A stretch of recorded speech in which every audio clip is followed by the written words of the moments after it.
ਅਸੀਂ ਲੁਕਦੇ ਛੁਪਦੇ ਵੀ ਅੱਜ ਜ਼ਾਹਿਰ ਹੋ ਗਏ ਆ ਤੇਰੀ ਯਾਦ ਚ ਲਿਖ ਲਿਖ ਕੇ ਅਸੀਂ शायर हो गए। आजकल के सिंगर आतिफ असलम हैं, अली ज़फ़र हैं, आसिम अज़हर हैं, आपका फेवरेट सिंगर कौन है? अगर आप स्पेशलिटी ऑफ म्यूजिक देखेंगे ना तो मेरे मुताबिक का म्यूजिक कोई भी नहीं तीनों में से कर रहा सकता कि बंदा नहीं है, आप एक गबरू जवान बंदा हो और उसके प्रॉब्लम ये है ना कि एक नहीं है ना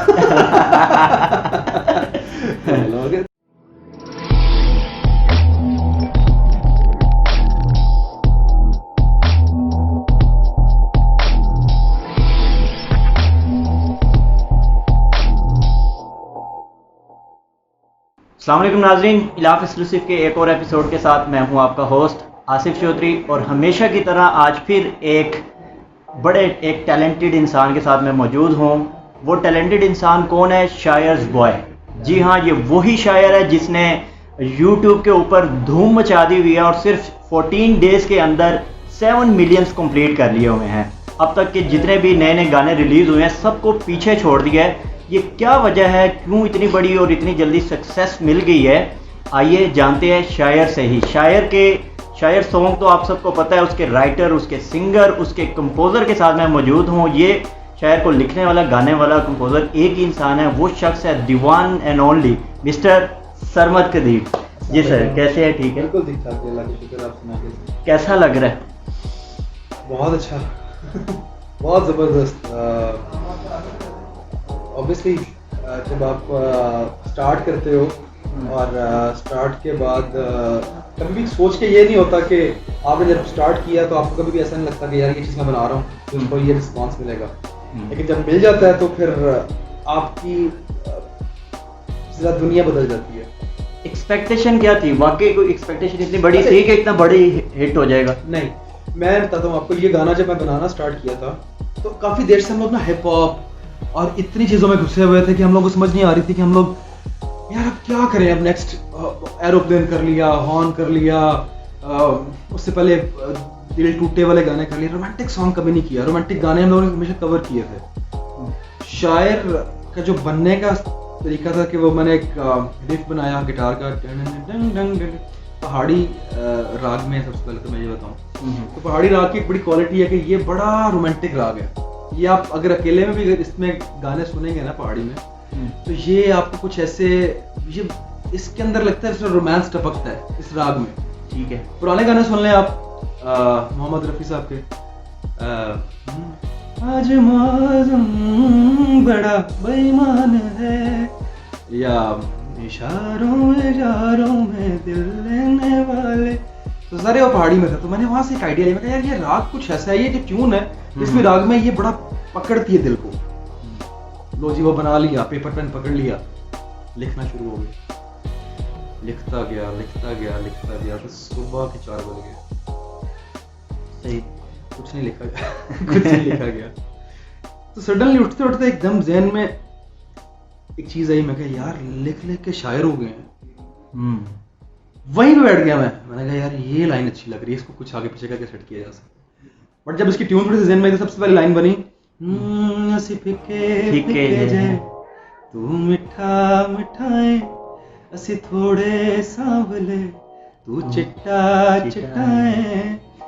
तो मैंने सुनाया, फोन करके अपने दोस्त को कहता है यार ये क्या है। मैंने कहा यार ये बड़ी मजे की चीज़ है, मुझे ऐसा लग रहा है, दिल पे लग रही है। फिर जब उसको बनाया, फिर बीच बीच में थोड़ा सा डीमोटिवेट भी हुआ। मैंने कहा यार ये गाना पता नहीं कैसा है, चलना है कि बड़ा नॉन कमर्शियल सा सॉन्ग लग रहा है मुझे।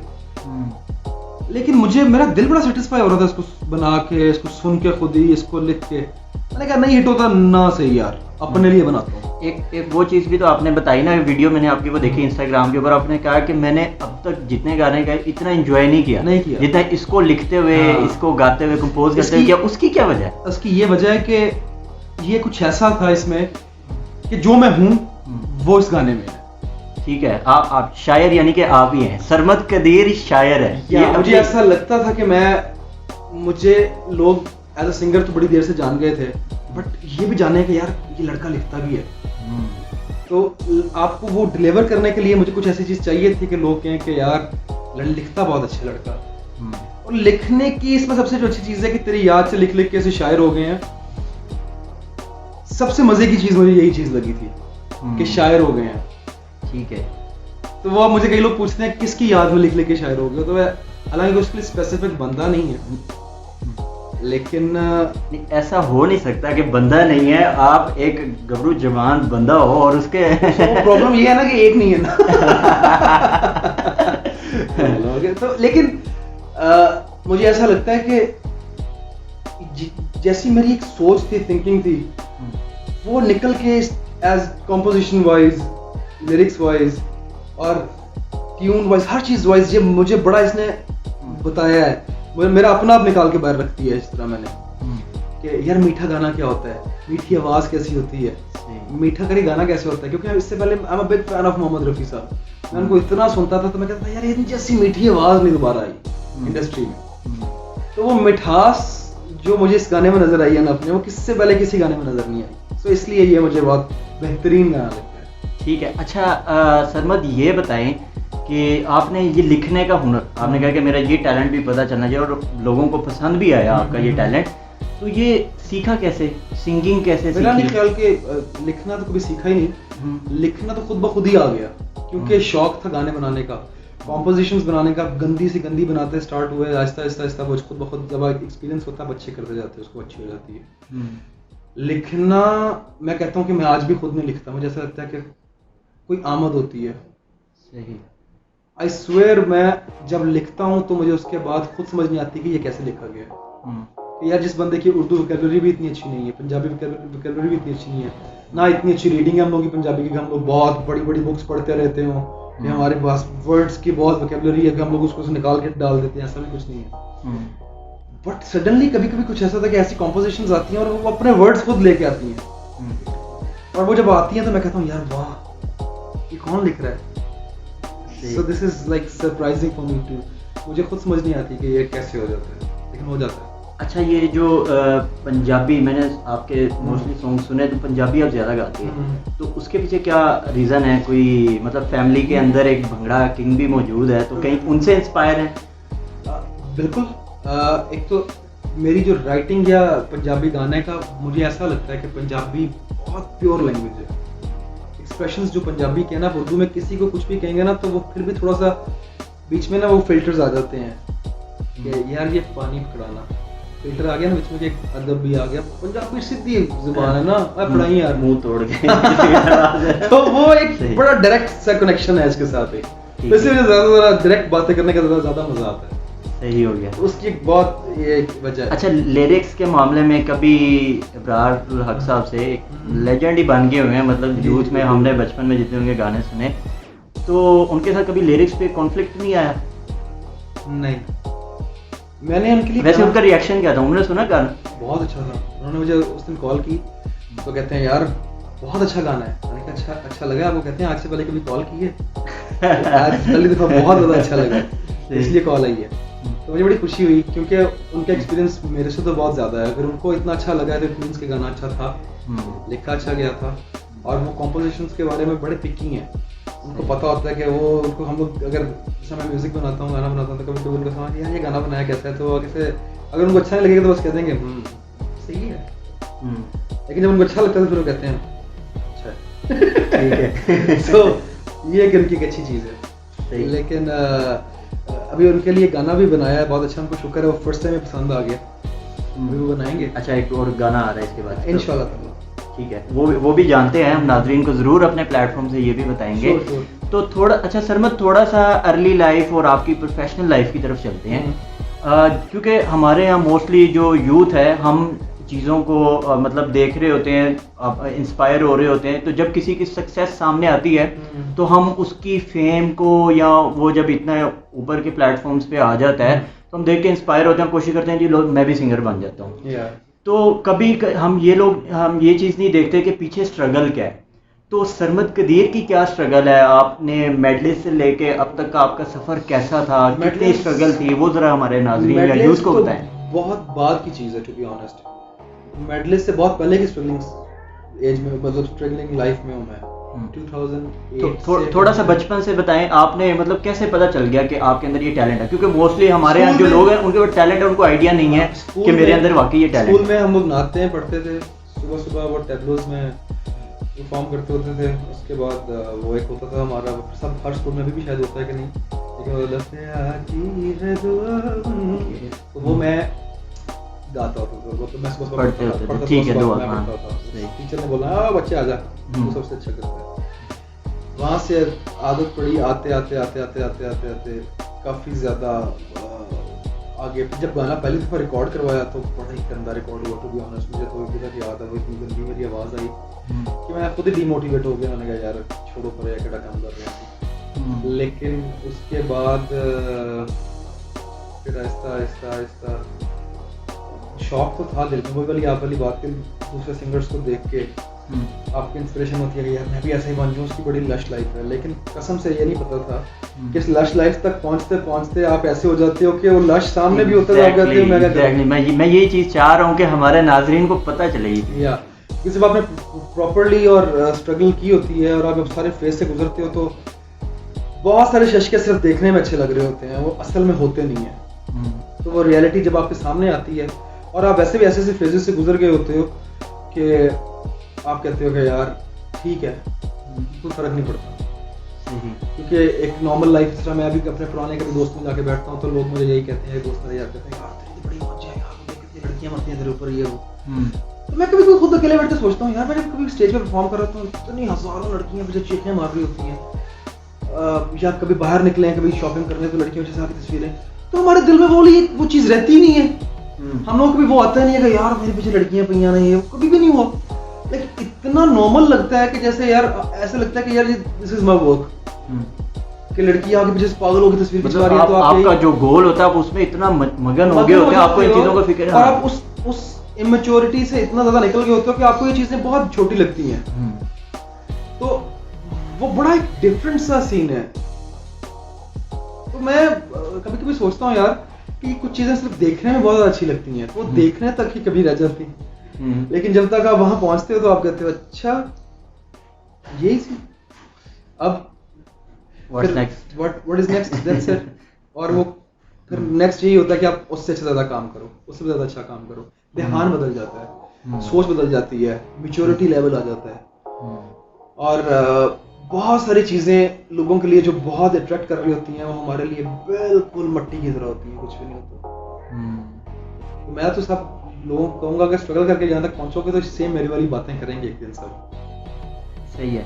तो वो ट्रैक क्या होना चाहिए? फॉर एग्जांपल अगर नौजवान है, कुछ लोग हैं, बहुत सारे लोग स्ट्रगल कर भी रहे होंगे, तो उनको सिंगर बनना है, प्रोफेशनल सिंगर बनना है, तो उनको किस रास्ते पर चलना है? मतलब हमारे यहाँ तो अपॉर्चुनिटीज भी बहुत कम है ना, लाइक अकेडमीज भी नहीं है, कोई प्रोफेशनल ट्रेनिंग्स वगैरह उनको कहीं से नहीं मिलती, इंडस्ट्री के अंदर इतना बड़ा स्कोप नहीं है। तो मतलब वो लोग कैसे आ सकते हैं, कैसे स्टार्ट ले सकते हैं? मतलब स्टार्ट का टू बी ऑनेस्ट मैं बताऊँ आपको, स्टार्ट का कोई भी ये होता है ना, वो सिरा नहीं होता इसका कोई। जिसको शौक है वो खुद ब खुद वो स्टार्ट लेके पैदा हुआ होता है। नेक्स्ट चीज क्या होती है आपकी, आप कितनी देर तक लगे रहे हो।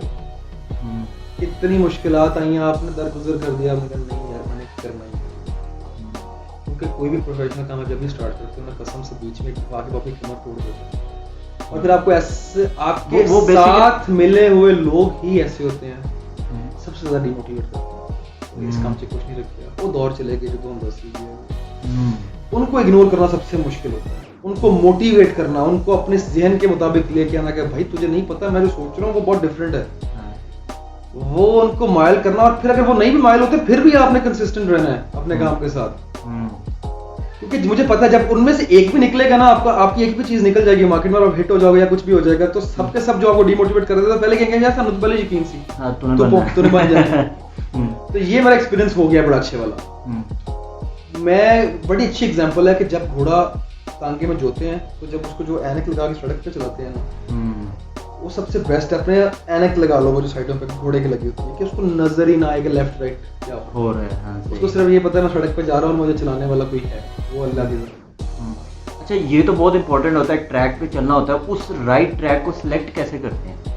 मतलब अगर कोई सिंगर बन रहा, किसी में ये टैलेंट है, वो घर में गाता है, वॉशरूम सिंगर तो हम सब होते हैं ना, तो मतलब वो कैसे पता चलता है, या आपको कैसे पता चल गया कि वाकई यार नहीं मैं सिंगर बन सकता हूँ, या अगर किसी के अंदर कोई ऐसी खास चीज हो किसी कि वो इस चीज में आ जाए? किसी को भी पता नहीं चल सकता कि वो सिंगर बन सकता है कि नहीं, लेकिन एक चीज आपके दिल में लाजमी होनी चाहिए, जो मैं कहता हूँ हमेशा, कि यार ये मैं कर सकता हूँ या मैं नहीं कर सकता। ये आपका दिल बेहतर जानता है, आपके दिल के से बेहतर कोई नहीं जानता कि आप कितने स्ट्रगलिंग है, आप कितने ज़्यादा अपने गोल को लेके सीरियस हैं। अगर आप हैं, कोई भी नहीं रोक सकता। 110% आपको दुनिया की कोई भी ताकत रोक ही नहीं सकती जहाँ तक आपने पहुँचना है। लेकिन अगर आपका दिल आप खुद कह रहे हो ना, यार पता नहीं मैं वाकई हूँ भी सही है ना, कि नहीं यार, कंफ्यूज पर्सनालिटी के कोई जगह नहीं है इस दुनिया में। तो कंफ्यूजन दूर कर दो। जस्ट अब सोच लिया अगर आपने कि मुझे ये चीज करनी है, तो फिर बस सोचोगे मैं कर जाऊंगा, फिर ना ये सोचोगे नहीं होएगी या होएगी, होगी 110% होएगी। और मैं तो जब बहुत ज़्यादा स्ट्रगलिंग मेरा दौर चल रहा था, तो इमरान खान साहब उन दिनों में स्ट्रगल ही चल रही होगी, पर हमारे सामने तब जरा उभर के आई। तो जब वो बातें करते थे टीवी पे, तो मैं कसम से सोचता था, मैं कहता था यार ये कितने हमारे वाली सोच रखते हैं। वो बोलते हैं लगे रहो, मैं पीछे हटने वाला नहीं हूँ। कि जो दिल हमारा कब से बोल रहा है, वो हमारे सामने एक बंदा की बात कर रहा है। तो उन्होंने उनसे मैंने बड़ी इंस्पिरेशन ली। नहीं गया, हमने तो 8 साल से मेहनत कर रहे हैं, ये तो पिछले 20 साल से लगे हुए हैं, तो हमारा तो कुछ भी नहीं गया। और आई स्वेयर 2014 में उसके बाद मेडले बनाया, हल्का सा हिट हो गया। मैं इंग्लैंड जा रहा था, मुझे पासपोर्ट मैंने इमिग्रेशन ऑफिसर के सामने रखा था, उसने मुझे कहा कि आप तो वो नहीं है जिसने वो गाना गाया हुआ है, वो जो फरहाना मकसूद के साथ आपका गाना है। हाँ जी, उसने मुझे पहली फैन मिली मेरी। मैंने कहा यार नहीं, अब लोग पहचान रहे हैं, फील आने लगी कि यार नहीं कुछ वाकई में सही हो रहा है। इंग्लैंड से वापस आया था, नसीबुल्लाह जी के साथ मैंने वो बनाया, उसने फिर आग लगाई। उन मेडलेस का कैसे कहाँ से आइडिया आया? मतलब पहले इतना नहीं था, वेलेपन की दुआ थी। अच्छा, कुछ करने को नहीं होता था, गाने बना तंग आ गए थे, पता नहीं आता था रिलीज कहाँ पे करनी है। सोचा मेडलेस बनाओ, बनाने स्टार्ट किए, वही हिट हो गए। सही, वो ऐसे हिट हुए जब किस्मत ने साथ देना।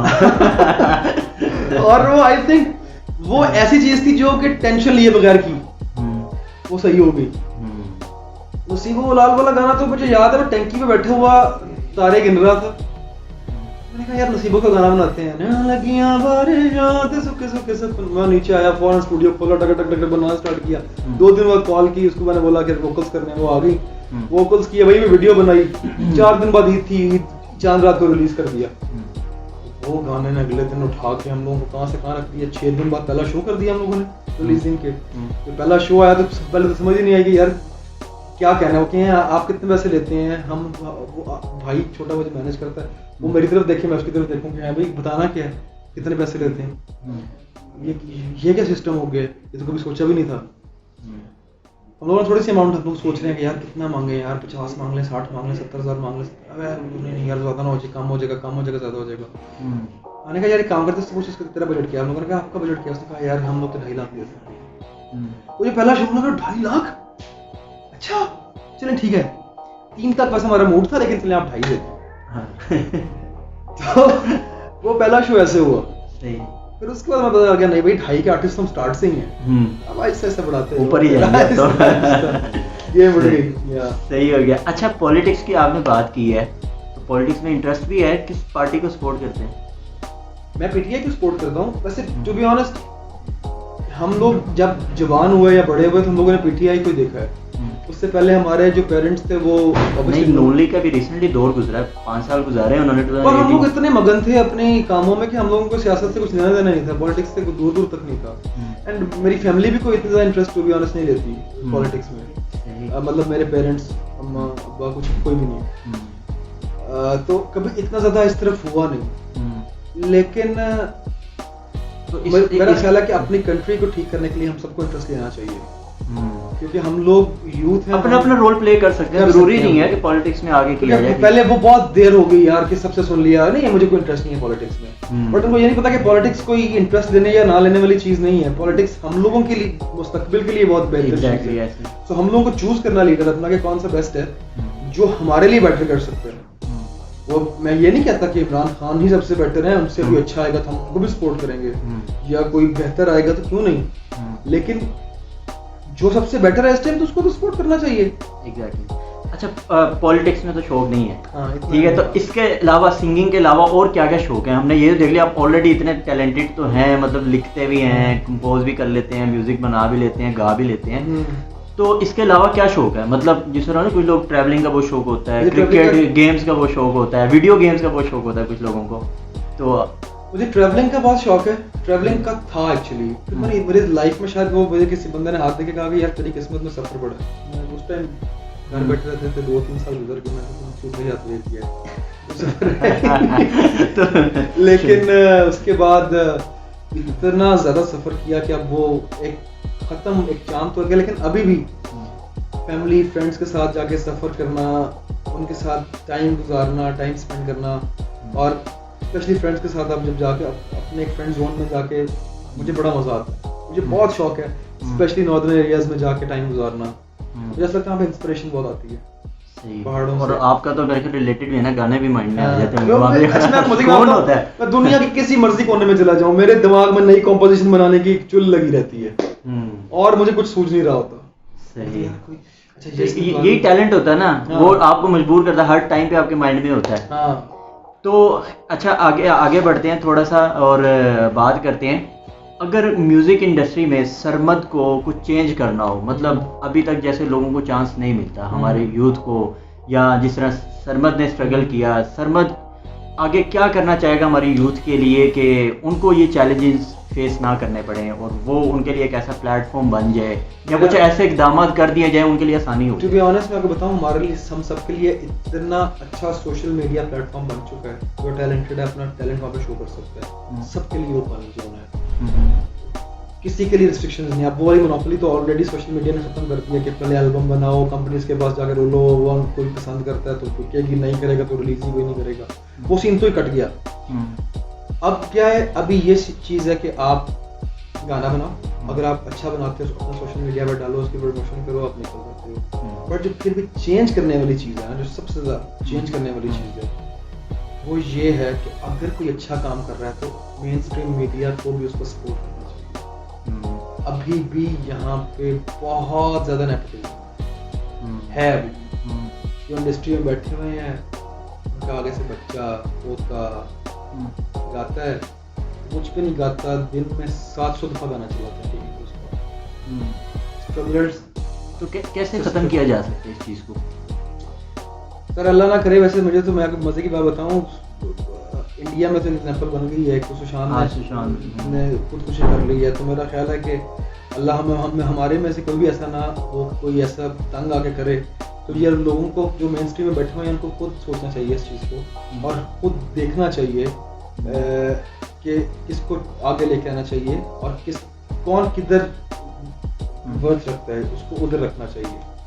अब बहुत बड़े बड़े शोज ऐसे होते हैं जिनमें हम लोग कभी कभी देखते हैं कि यार इवन वो लोग सिंगर्स भी नहीं होते बट वहाँ पे परफॉर्म कर रहे होते हैं। मेरिट सिस्टम नहीं है, मेरिट होना चाहिए, नहीं है, इतने अच्छे आप ऑडिशन, ओपन ऑडिशन रख लो, किसी के पास कोई नई चीज़ है वहाँ पे आके वो बता दे, या आप अपने कोई, अब तो इतना मॉडर्न दौर है, आप अपना वेब पे आप उनको बता दो कि हमें अपनी कोई, अगर आपने चीज़ बनाई है तो आप हमें यहाँ पे ईमेल करो, आपकी कोई इस चीज़ पे एलिजिबल होएगी तो हम आपको वहाँ पे रखेंगे, बट सिस्टम ही कोई नहीं है, एक फ़ोन जाता है अभी भी, फलां को रखना है फलां को नहीं, और बस वही सीन है। बट फिर भी बहुत अच्छा है, सोशल मीडिया ने बहुत कुछ चेंज कर दिया है, क्योंकि आवाम हमारी सबसे अच्छा नहीं, ये जो बीच में कुछ ये भी तो होता है ना, एक गाने के लिए जिस तरह आपने अपना गाना रिलीज किया, इसमें पूरी एक टीम थी आपकी, वीडियो मेकिंग के लिए आपको चाहिए होता है, फिर म्यूजिक और ऑडियो मिक्सिंग और क्या, ये इन चीज़ों का कोई सोल्यूशन है इनके लिए? ये तो देखिए, एक आम इंसान, एक किसी को लगता है वॉइस उसकी अच्छी है, वो उसको कैसे सपोर्ट मिल सकती है? वॉइस अच्छी होना आजकल कोई टैलेंट नहीं है, बिल्कुल भी टैलेंट नहीं है। म्यूजिक लवर आगे आ सकता है, आवाजें आपको हर दूसरे घर में अच्छी मिलेंगी, और फलाने का बहनों ये क्या गाना गाता है, वो आया उसने आगे गाना गा दिया है, गाना ढोल की बजाओ, घर में मेहंदी और ये वो गाना शुरू हो गया, तो सिंगर तो वो भी बन सकता है।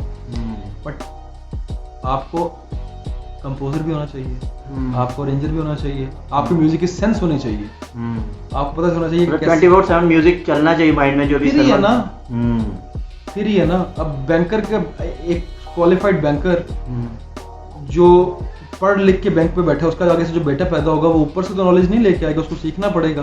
अब ऐसा तो नहीं हो सकता कि वो रिटायर हो गया तो अगला भी उसको उसके बेटे को मैनेजर बना दो क्योंकि उसका बाप मैनेजर था।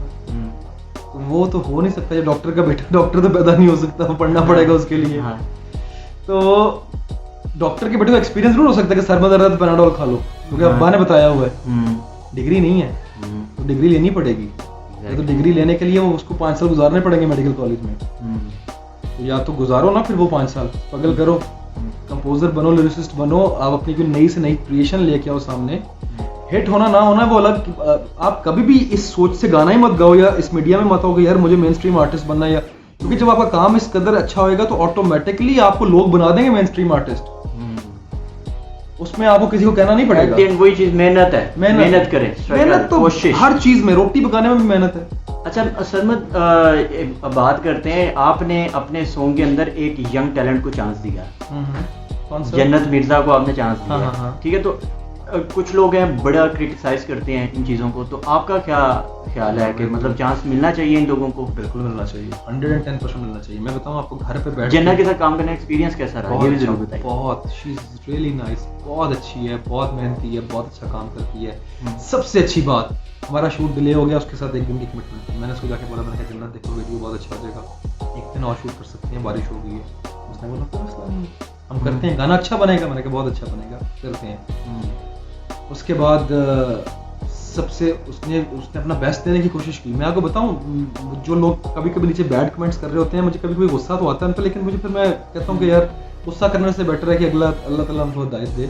क्योंकि किसी को बात करना बहुत इजी होता है। ग्राउंड से बाहर बैठे हम लोग कह देते हैं कि ओ मैं अंदर ना छक्का मारना सी, बट पिच पे खड़े खिलाड़ी को पता होता है कि वो कितना मुश्किल फेज है। एग्जैक्टली, बिल्कुल। तो कभी भी किसी को अगर आपको अच्छा नहीं लग रहा है तो मत बोलो यार। बुरा बोल के गुनाह जरूर लेना है, अच्छा बोल के सवाब ले लो, और अगर नहीं पसंद आ रहा तो चुप हो जाओ। लेकिन नहीं, हमारे यहाँ पे कुछ कीड़ा है, गंदा कमेंट डालना ही डालना है। भाई इसको क्यों ले लिया, और सारा दिन उसी की टिकटॉक्स भी देखनी है बैठ के। तो आप इन पूरे कमेंट्स को कैसे इग्नोर करते हैं? अगर मतलब कभी अच्छा कसम से मैं पिछले दिनों देख रहा था, अब कुछ जन्नत की तो बहुत फैन फॉलोइंग थी। जन्नत, मुझे एक मैसेज आया था उस पे सोशल मीडिया पे ना, कि भाई ये सब कुछ ना जन्नत की वजह से गाना हिट हुआ है, वरना तुम्हें कौन जानता है।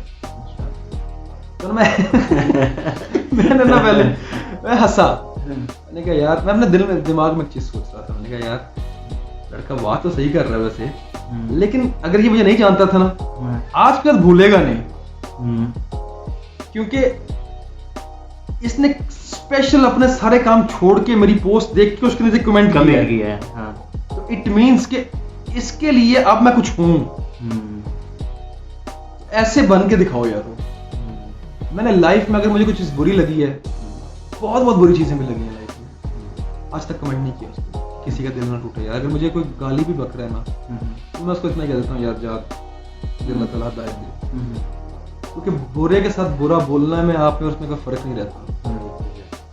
तो हम लोग जिसके फॉलोअर्स हैं, जिनके फॉलोअर्स हैं आप सल्लल्लाहु के, उन्होंने तो पत्थर खा के भी लोगों को दुआएं दी थी। हम उन जैसे तो उनकी खाक जैसे भी नहीं हो सकते, लेकिन कोशिश तो कर सकते हैं ना कि उन्होंने जो अपनी लाइफ जिस तरीके से गुजारी है, थोड़ा सा तो उसको फॉलो कर लें। तो उनमें सबसे जो पहली चीज़ है मेरा ख्याल है वो जुबान पे कंट्रोल है। अगर आप अच्छा नहीं बोल सकते तो बुरा भी मत बोलो। वो बड़ी एक आपकी अपनी इतनी चेंज आएगा, पॉजिटिविटी आएगी आपके दिमाग में, आपके बॉडी में, आप इतने कामयाब होगे उस चीज़ से कि मैं बता नहीं सकता। इतनी सी सिर्फ चेंज लाने से कि किसी को अच्छा नहीं बोल सकते तो बुरा मत बोलो, यही चीज़ आपकी कामयाबी का पहला स्टेप बन जाती है। अच्छा सरमद, तुम गाना रिलीज हुआ शायर से पहले, वो आपको कैसा लगा? मतलब मुझे बहुत से लोग उसके साथ आपको कम्पीट कर रहे थे और अल्हम्दुलिल्लाह क्रॉस भी कर गया शायर जो है। आपको वो गाना कैसा लगा? और उसमें रिका को चांस मिला, आपने कहीं जन्नत मिर्जा को उधर से आइडिया आया या पहले से कहीं माइंड में था? हमारा तो जन्नत वाला वीडियो जो था वो मई में शूट हो गया, वो तो मई से रेडी था। वो कोरोना की वजह से हम लोग रिलीज डरते हुए कर नहीं रहे थे, फिर करते करते करते जुलाई में रिलीज कर दिया। हमारा तो पहले से ही डन था। तुम मुझे बुरा गाना नहीं लगा, अपने जोन में वो गाना अच्छा है। हिप हॉप रैप टाइप चीज जो है वो ऐसी ही होती है। मतलब अगर शायद मुझे जहां तक लगता है जो फ्लॉ आया बीच में वो सबसे बड़ा ये है कि आसिम बहुत मेलोडियस सिंगर है। उसने थोड़ा सा हट के कुछ चीज किया तो लोगों ने एक्सेप्ट नहीं किया। तो जो उसके जो लिसनर्स थे ना पहले, वो उसको जरा उसके सुरों के आदी थे। तो वो जब हट के गाना आया तो लोगों ने कहा अच्छा ये क्या आसिम भाई ये क्या गा दिया। सो बट एक एक्सपेरिमेंट था, तो मुझे लगता है कि इसमें कोई बुरी चीज नहीं, हर इंसान को करना चाहिए। बात करना वाली बात इजी है, करके दिखाए ना। चलो उसने फिर भी कुछ ना कुछ तो किया। और क्वारंटीन में कोरोना के दौर में एक गाना बनाना, शूट करना वेरी डिफिकल्ट जॉब। अगर वो हम लोग आप लोगों को एंटरटेन कर रहे हैं किसी भी तरह के कंटेंट से, तो कम से कम यार अच्छा ही समझो उसको, हम लोग आपके लिए कर रहे हैं। सही। अच्छा, थोड़ा सा प्रोग्राम का वक्त भी खत्म होता जा रहा है, थोड़ी सी लास्ट में ये पूछना, आजकल के सिंगर्स में, वैसे तो आपने बता दिया मोहम्मद रफ़ी साहब आपके फेवरेट सिंगर हैं, आजकल के सिंगर आतिफ असलम हैं, अली ज़फ़र हैं, आसिम अज़हर हैं, आपका फेवरेट सिंगर कौन है? मुझे आजकल के अगर सिंगर्स में आप पूछो तो बहुत सारे पसंद हैं, मुझे तकरीबन सारे पसंद हैं। नहीं, एक होता है ना स्पेशल वाला, वो स्पेशल वाला कौन सा जिसको अगर आप स्पेशलिटी ऑफ म्यूजिक देखेंगे ना तो मेरे मुताबिक म्यूजिक कोई भी नहीं तीनों में से कर रहा। अच्छा, मेरी लिस्टिंग बिलाल सईद को डाल लेते हैं, वो बहुत अच्छा करते हैं। अच्छा यार, मतलब टू बी ऑनेस्ट मुझे बिलाल भाई का म्यूजिक बहुत पसंद है, बहुत ज्यादा पसंद है। उनकी म्यूजिक से ज्यादा मुझे लिरिक्स पसंद है, लिखते बहुत अच्छा है। उसके बाद म्यूजिक बड़ा जानदार करते हैं। कोई फेवरेट सॉन्ग है आपका? बिलाल भाई का नहीं, कोई भी ओवरऑल पाकिस्तान में बिलाल भाई का बता दो। उनके काफी ज्यादा मतलब फेवरेट पाकिस्तानी सॉन्ग, एक मैं नूरजहां गाना है, मुझे बड़ा पसंद है, आज भी मैं कभी कभी गुनगुनाता हूँ। वो हसीन कादरी साहब ने लिखा था, इनाम कादरी साहब के वालिद साहब जो मेरे साथ वीडियो में भी हैं, जो वो डायरेक्टर बने हुए हैं। अच्छा, उनके बहुत जो वालिद साहब थे वो बहुत खूबसूरत लिखते थे, लेजेंड है हमारे। उन्होंने मैं नूरजहां के पता नहीं कितने गाने लिखे हैं, लाइक लंबी जुदाई उनका गाना है, रेशमा जी का। तो मुझे उनका गाना पसंद है बहुत। वगदी नदी का पानी इंज जाके मुड़ नहीं आंदा, जाके जिवें जवानी वगदी नदी का पानी। सो ये थॉट बहुत बड़ा है, वगदी नदी दा पानी इंज जाके मुड़ नहीं आंदा, जाके जिवें जवानी। सो ये ऐसी चीजें सुनने का मजा आता है, इसके पीछे एक बहुत बड़ी थॉट है। अच्छा सरमद, चलें जी, इसके साथ ही प्रोग्राम का वक्त भी खत्म हो रहा है और हमने आपसे वो फीके फीके जो बोल आपसे सुनेंगे, अपने नाज़रीन को सुनवाएंगे भी। उससे पहले यूथ के लिए एक मैसेज दे दें और फिर ताकि हम इसको क्लोजिंग की तरफ चल सकें। यूथ के लिए मेरा एक ही मैसेज है कि भाई सब हर बंदा स्ट्रगलर है, हर बंदा कामयाबी की तरफ, आप लोग भी सब लोग जो देख रहे हैं वो लगे हुए हैं। सबसे पहले अपने अंदर एक चेंज ले आओ, दिमाग में कभी भी नेगेटिविटी आए ना तो उसके ऊपर ओवरकम कर जाओ, हमेशा पॉजिटिव सोचो, पॉजिटिव जहन, पॉजिटिव दिमाग हेल्दी बॉडी को भी जन्म देता है।